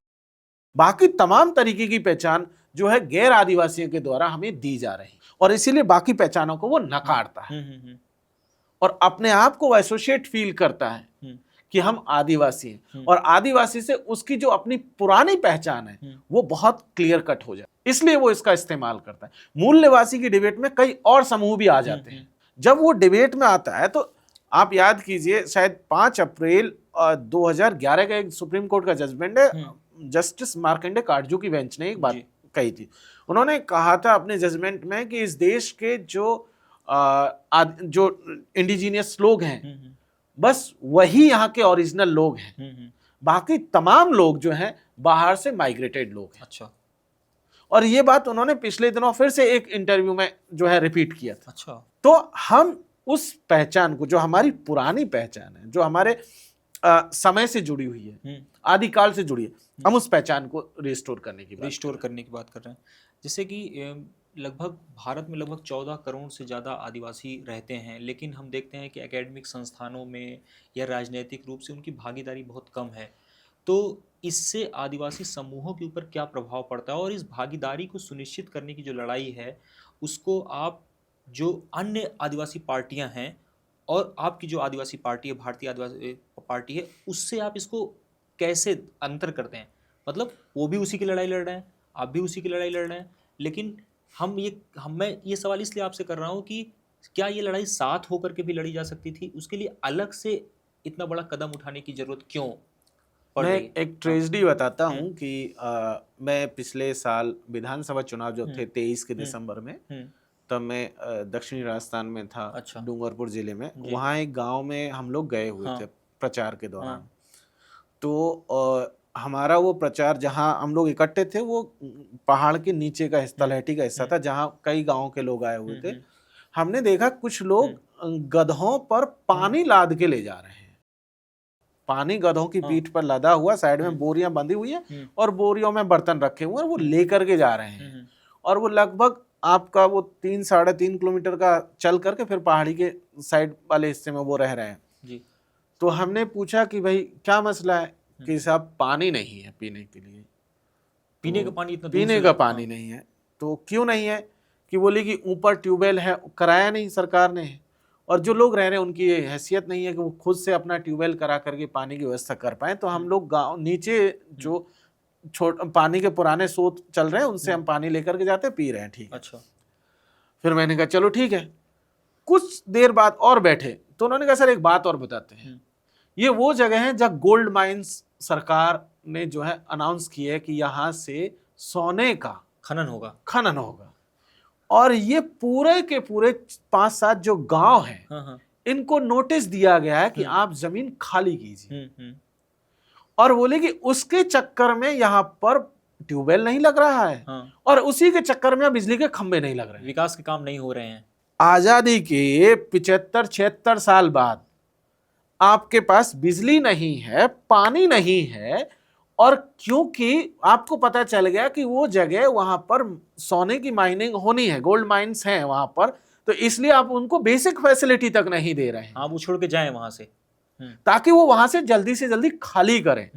ये इस देश का दुर्भाग्य है। इसीलिए हमारे जैसे लोगों की जरूरत पड़ती है, आदिवासी पार्टी की जरूरत पड़ती है कि उन लोगों की, उस पर किसका हक है। नहीं, सवाल तो यही है ना कि पार्टियां तो हैं। अगर पहला हक वहां पर किसी का है, हाँ, तो आदिवासी का है। जी। क्या उस सोने की कीमत आदिवासी से ज्यादा है? नहीं है। उस सोने की कीमत आदिवासी की जान से ज्यादा नहीं है। अगर वो सोना वहां बचा हुआ तो आदिवासियों के चलते बचा हुआ है। भाई आपने क्या किया? पूरा इतना बड़ा दिल्ली शहर है, मेट्रो सिटीज है, आपने तो कंक्रीट के जंगल खड़े कर लिए। आपने पहले यहां कब्जा किया, अब आप आदिवासी इलाकों में जा रहे हैं लूटने के लिए। हम उन तमाम रिसोर्सेज को बचाने के लिए लड़ रहे हैं। हमारी लड़ाई, हमारा क्लियर कट कहना है कि जितने भी आदिवासी इलाकों में रिसोर्सेज हैं, चाहे वो किसी भी तरीके का, कोयला का हो, आयरन का मामला हो, गोल्ड हो, या और किसी तरीके के रिसोर्सेज हो, पानी हो या कुछ भी है, पहाड़ है, पत्थर है, रेत है, बालू है, जो कुछ भी है, वो सब जो है हजारों सालों से इस धरती पर जो चीजें इकट्ठा हुई, जिसको बचा करके आदिवासी आज तक रखता आया, वो सबका है और आने वाली पीढ़ियों के लिए है। आप माइंस के जरिए कर क्या रहे हैं? कुछ एक चंद कंपनियों को ला करके मुनाफा कमाने के लिए उसको दे दे रहे हैं, और वो वहां से लूट करके 10 साल में, 15 साल में वो तो फारिग होते हैं, और बच जाता है वहां जो है एकदम सुनसान चीजें, वहां कुछ नहीं बचता, सारी चीजें खत्म कर दी जाती। इसीलिए पार्टियों की, हमारे जैसे लोगों की जरूरत है, भारत आदिवासी पार्टी की जरूरत है। हम उन रिसोर्सेज को बचाने की लड़ाई लड़ रहे हैं। आप देखिए कि फॉरेस्ट राइट एक्ट 2006 आया, उसके तहत जमीनों पर आदिवासियों को पट्टे देने थे। 2019 में सुप्रीम कोर्ट का जजमेंट था, फरवरी 13 तारीख का। सुप्रीम कोर्ट ने कहा था कि जिनके पास पट्टे नहीं होंगे जमीनों पर, उन सबको वो जमीनें खाली करनी होंगी। FRA के तहत मात्र 24 लाख लोगों को पट्टे दिए गए। 14 करोड़ की आदिवासी आबादी है, 23 लाख के पास पट्टे हैं 14 करोड़ में से। बाकी सबके ऊपर तलवार लटकी हुई है कि अब सुप्रीम कोर्ट का वो वर्डिक्ट जो है 2 अप्रैल को आने वाला था, शायद जब हम लोग ये बात करें हो सकता है तब तक आ जाए या शाम तक आ जाएगा, तब पता चलेगा कि वो आदिवासी कहां जाएंगे। हम उन सब की आवाज को बुलंद करते हैं। सरकार की रिस्पॉन्सिबिलिटी थी कि सुप्रीम कोर्ट में जाकर के आदिवासियों के पट्टों के हक में, आदिवासियों के हक में अपनी बात को रखते, उन्होंने नहीं रखा, सुप्रीम कोर्ट के आदेश के बावजूद नहीं रखा। इसीलिए हमारे जैसे लोगों की जरूरत है, इसीलिए उन लोगों की जरूरत है जो इस देश को बचाए रखना चाहते हैं इन लुटेरों से, इस लूट से जी। और इसीलिए हमारी पार्टी की जरूरत है। जितेंद्र जी, भारतीय आदिवासी पार्टी का एक मेन एजेंडा यह भी रहा है कि वो अलग भील प्रदेश की मांग करते हैं। ये क्या मतलब, मैं सामान्य अपने जनता के लिए, मतलब अपने ऑडियंस के लिए पूछना चाहता हूँ कि सामान्य भाषा में कि भील प्रदेश क्या है और किन राज्यों से कट करके वो बनना चाहता है, और उसमें विकास का मॉडल कैसा होगा? क्योंकि आप ये बार बार कह रहे हैं कि कॉरपोरेट सेक्टर का जो ये विकास का पूरा मॉडल खड़ा हुआ है, ये सस्टेनेबल नहीं है, इसके ऊपर अभी ही हालत ख़राब होने लग गई है इसकी। तो आदिवासियों का ऐसा कौन सा विकास का मॉडल है जो इससे अलग विकास का मॉडल प्रस्तुत कर सकता है, जो न केवल भारत के लिए बल्कि दुनिया के लिए भी एक आईना हो सकता है? मैं चाहता हूं कि उस दर्शन पे भी आप बात करें, और भील प्रदेश की जो ये डिमांड है इसको भी बताएं कि भौगोलिक रूप से वो किन सीमाओं में काम करने वाला है, कहाँ बनने वाला है, या कहाँ बनने की आप उसकी डिमांड कर रहे हैं। भारतीय आदिवासी पार्टी विशेषकर जो इसकी डिमांड कर रही है, राजकुमार राउत के द्वारा लगातार इस बात को उठाया जाता है, और उसमें विकास का मॉडल क्या होगा? क्या कॉर्पोरेट से अलग हो करके कुछ विकास का मॉडल हो सकता है हमारे लिए? तो मैं उस पर थोड़ा सा जानना चाहता हूँ। देखिए, एक चीज मैं आपको बता दूं, अगर टेरिटरी की बात करूं तो राजस्थान, मध्य प्रदेश, गुजरात और महाराष्ट्र, दादरा नगर हवेली, ये सब का जो हिस्सा है दमन द्वीप का, ये हिस्सा भील प्रदेश की टेरिटरी में लगभग 43 से 45 डिस्ट्रिक्ट्स इसके पार्ट हैं, जिनको लेकर के हम ये भील प्रदेश की बात कर रहे हैं। बात यह है कि भील प्रदेश की डिमांड हो क्यों रही है? वो इसलिए हो रही है क्योंकि आप देखेंगे तो आजादी के पहले कॉलोनियल एरा में ले लीजिए या उससे पहले भी बहुत अलग अलग टेरिटरीज बटी हुई थी, ठीक है।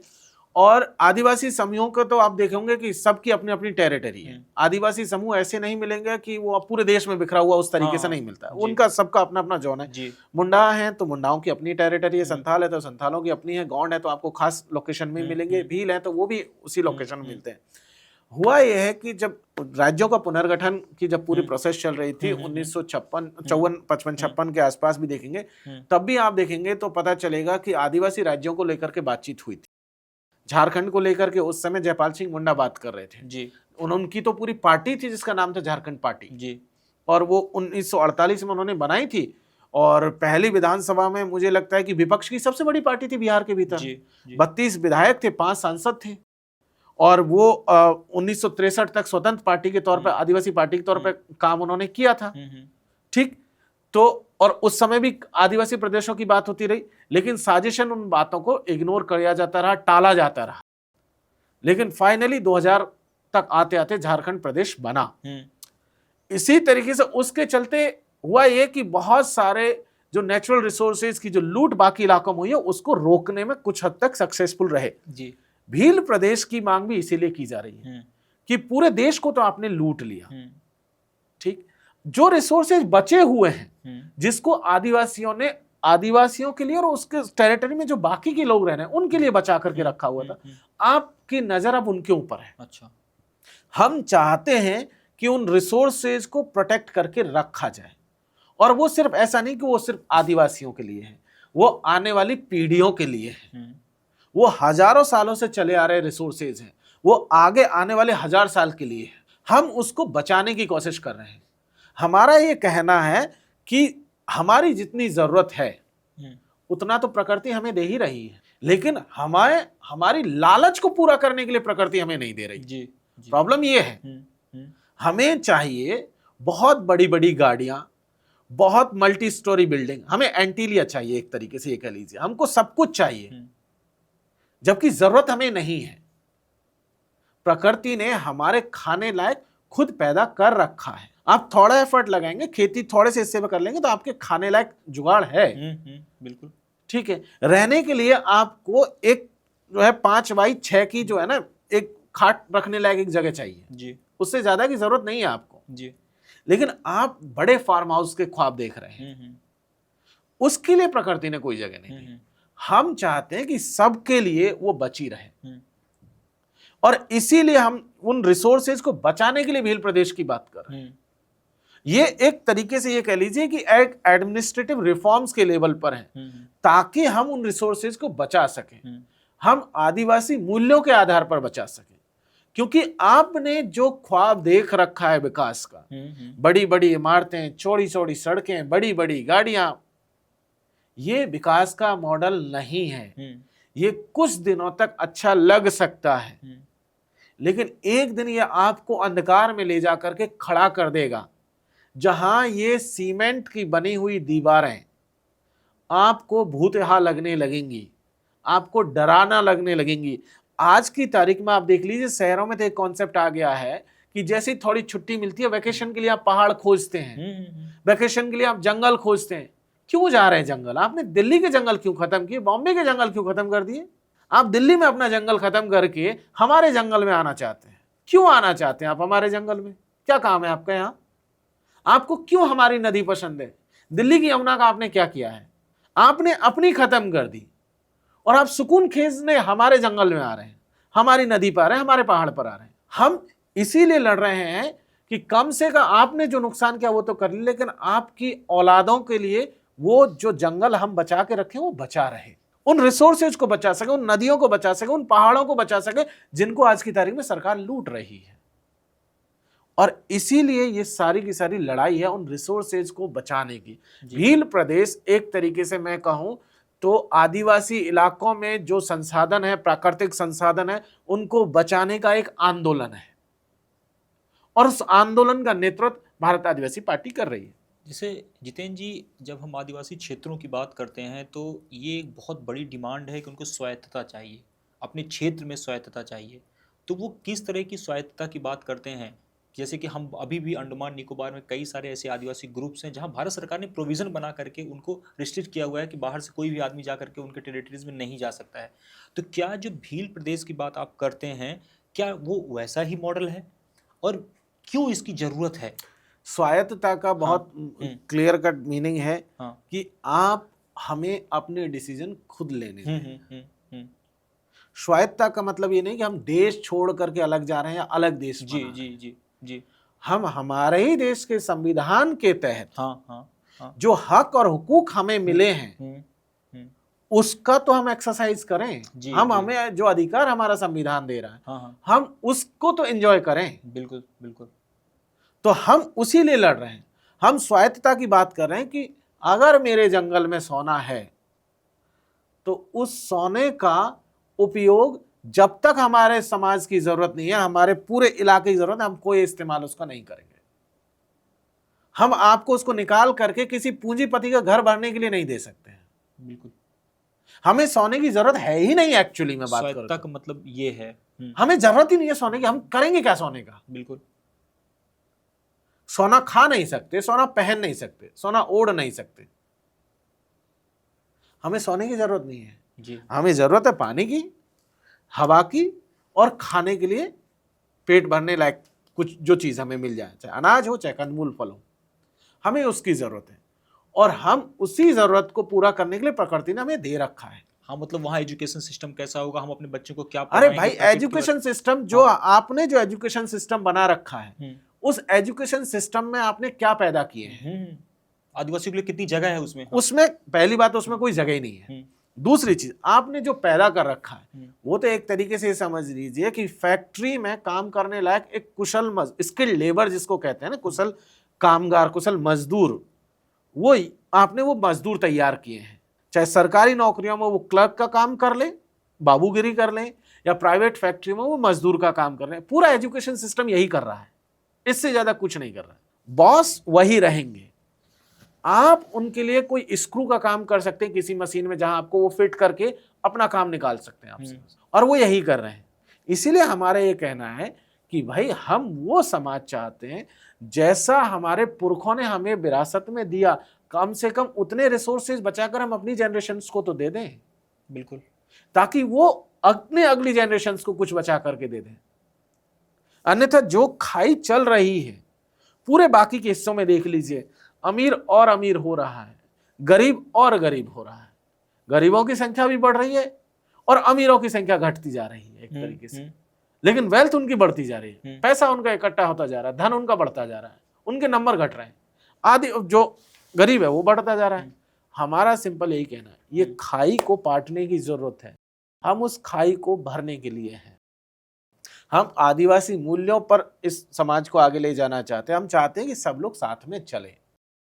कोई एक व्यक्ति या एक समूह या एक गांव ही आगे बढ़ जाए और बाकी देश पीछे रह जाए, उसका कोई महत्व नहीं है। सबको साथ लेके चलने में ही, बिल्कुल सबको साथ में लेकर के सहयोग, आपसी सहयोग से हम लोग सामंजस्य बना के चलें, सामूहिकता में विश्वास रखें, तभी जाकर के हम एक समाज को आगे लेकर के चलें। और हम उसी लिए लड़ रहे हैं। एक राजनीतिक सवाल जो पिछले लगभग 6 महीने से बहुत न्यूज़ में रहा कि जो रिजर्वेशन है, विशेषकर SC ST का जो रिजर्वेशन है उसका क्लासिफिकेशन होना चाहिए और ये तय करना चाहिए कि हम उसमें भी एक तरह से जो हम बात करते हैं कि उसमें भी आय की सीमा लगा करके हम उसको अन्य आदिवासियों तक पहुंचाने के लिए सरकार पहल करने की कोशिश कर रही है।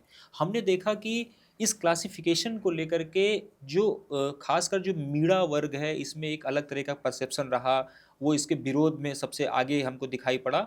और वहीं भारतीय आदिवासी पार्टी का आपका स्टैंड रहा कि सब क्लासिफिकेशन को वो मानेंगे, उसको वो समर्थन करते हैं लेकिन कुछ शर्तों के आधार पर।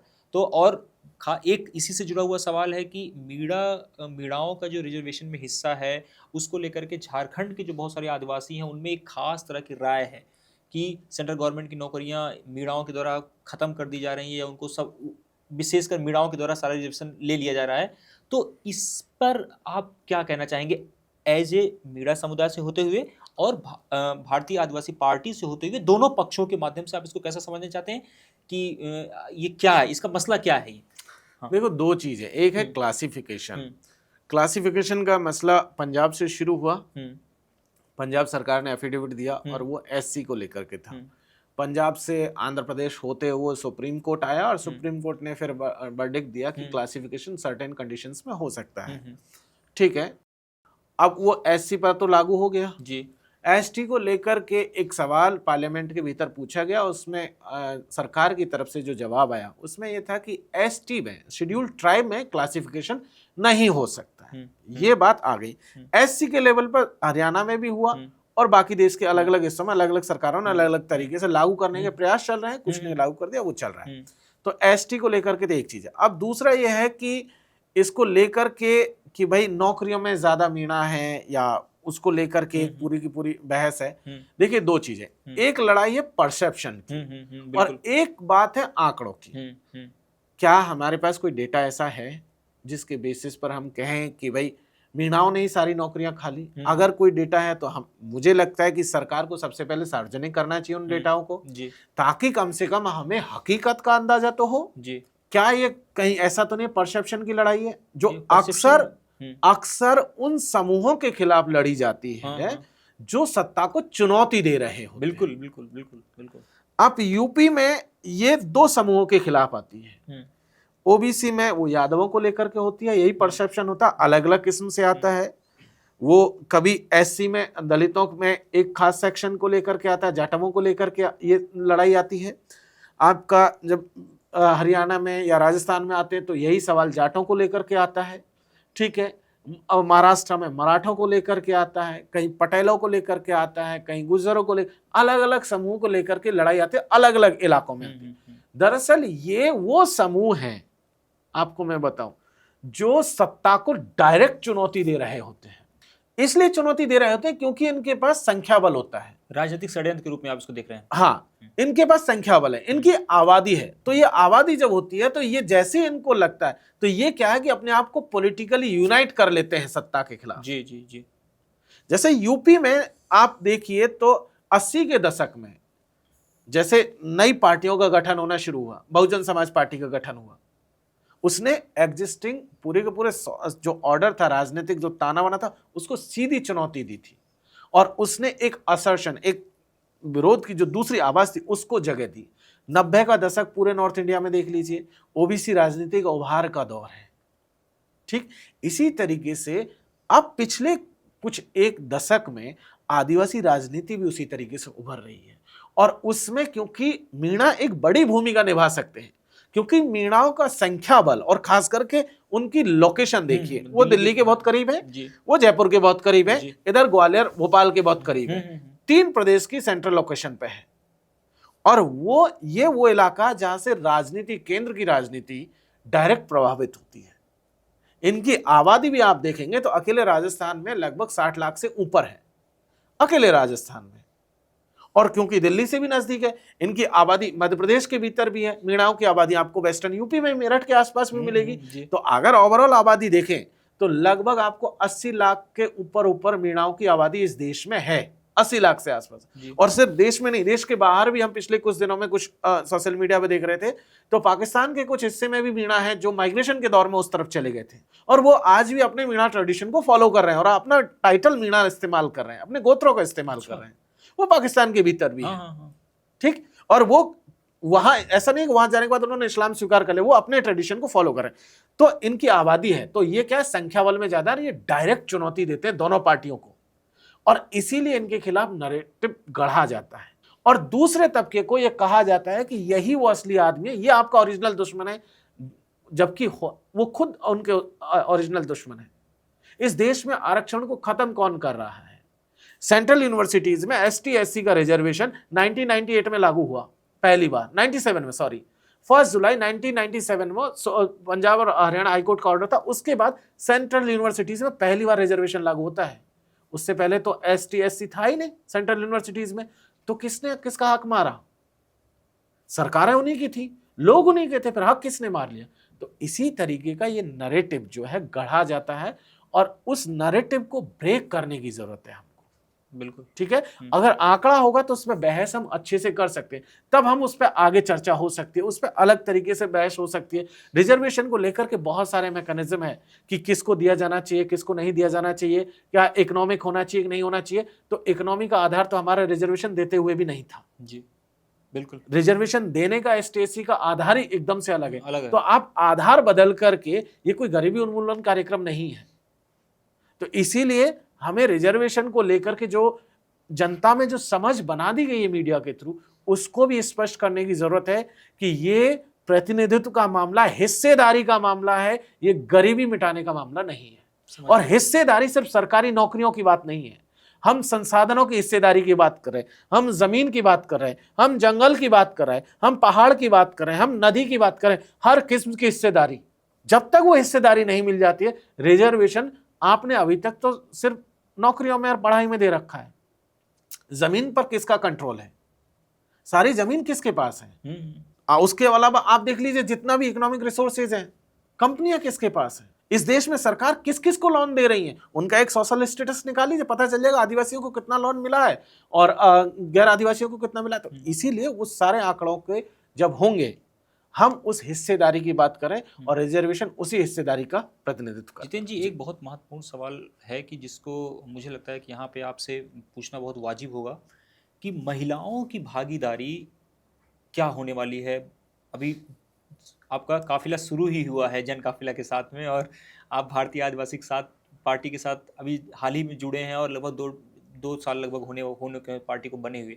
महिलाओं की भागीदारी को लेकर के आप क्या सोच रहे हैं, खासकर आदिवासी मूवमेंट में महिलाओं की भागीदारी क्या होने वाली है? आदिवासी समाज में महिलाएं हमेशा से आप देखिएगा तो एक कदम आगे रहती हैं। उसका मैं बता देता हूँ, क्योंकि आदिवासी समाज में ज़्यादातर सोसाइटी जो हिस्सा है वो मैट्रियार्कल है, मात्र सत्तात्मक समाज रहे हैं। वहाँ महिलाएं पुरुष से आगे हैं। हमारे बराबर चलने वाला भी आइडिया नहीं है, हमारे महिला आगे, क्योंकि हमारे हमेशा किसी भी फॉर्म में देख लीजिए तो महिला आपको आगे दिखेगी, आपको पॉलिटिक्स में भी वो आगे दिखेगी, खास करके भारत आदिवासी पार्टी में भी बात करोगे तो भी बराबर से आपको आगे दिखेगी। वो उनके नंबर्स को भी देखोगे तब भी वो आगे आपको दिखेगी। तो सिर्फ ऐसा नहीं है, वो आने वाले दिनों में हर हिस्से में वो आपको आगे नजर आएगी। क्यों? इसलिए नहीं कि हमारे यहाँ पर जो है बाकी तमाम तरह की चीजें, जैसे बहुत सारे इंस्टीट्यूशंस जिसको लेकर के, जैसे कंसेप्शंस है आजकल बहुत फैशन है लव मैरिज का लेकर के, या फिर लिव इन रिलेशनशिप। आदिवासी समाज में सदियों से चल रहा है, बिना शादी के बच्चे हो रहे हैं, पूरे समाज को एक्सेप्टेंस है। क्या बात कर आज भी है। आपको मैं एक जानकर हैरानी होगी, बच्ची की शादी हो गई और होली पे जब बच्ची वापस घर आती है, अब बता रहा हूं मैं आपको, शादी के बाद, और अगर होली के बाद में बच्ची वापस अपने पति के साथ नहीं जाती है और मना कर देती है तो शादी इनवैलिड करार दी जाएगी।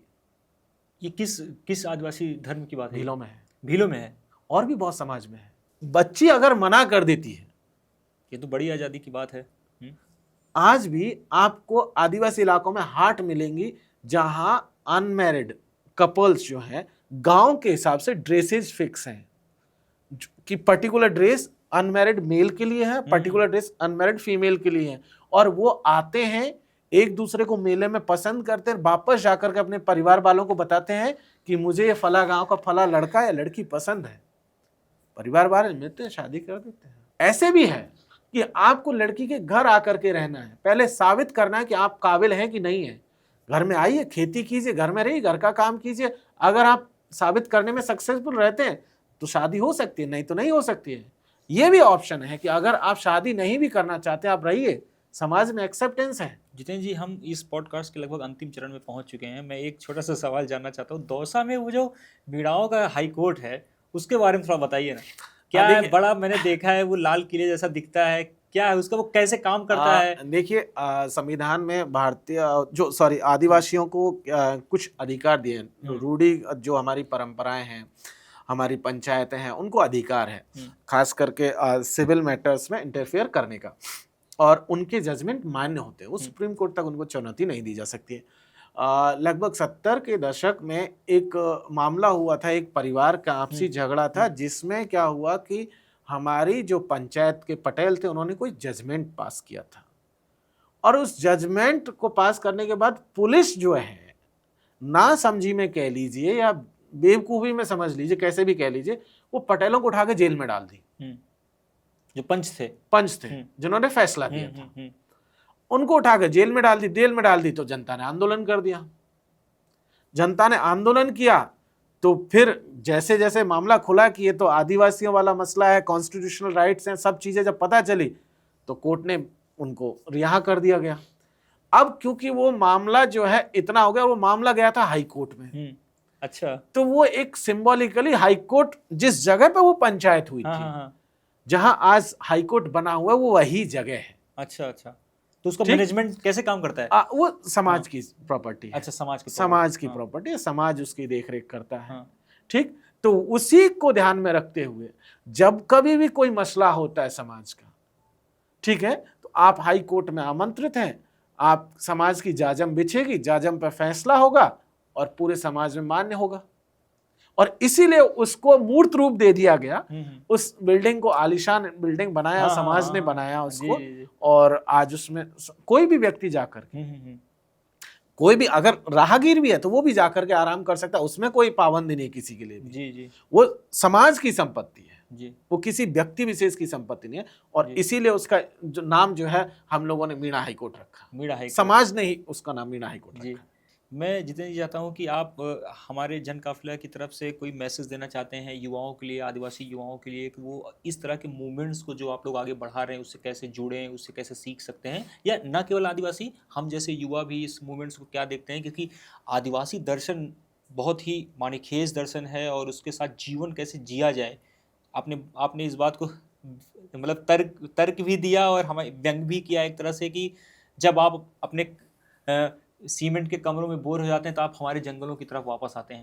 निश्चित रूप से हम वापस आते हैं। तो मैसेज युवाओं के लिए आप कैसा मैसेज दे जाएंगे, खासकर विकास की जो परंपरा हमने शुरू की और उसके बरक्स जो आदिवासी परंपरा है उसको बचाने की और उसकी रिवायत को आगे ले जाने के लिए कोई मैसेज अगर आप देना चाहते हैं हमारे जन काफिला यूट्यूब चैनल की तरफ से? तो मैं जन काफिला के दर्शकों को अपनी तरफ से मैं बस यही कहना चाहता हूँ कि साथियों, हम सब लोग एक ऐसे दौर से गुजर रहे हैं जहाँ की एक तरफ आप सबके हक और हुकूक पर एक सामूहिक तरीके से हमला हो रहा है। वो सरकार की तरफ से हो सकता है, वो और तमाम तरीके की एजेंसियों की तरफ से है।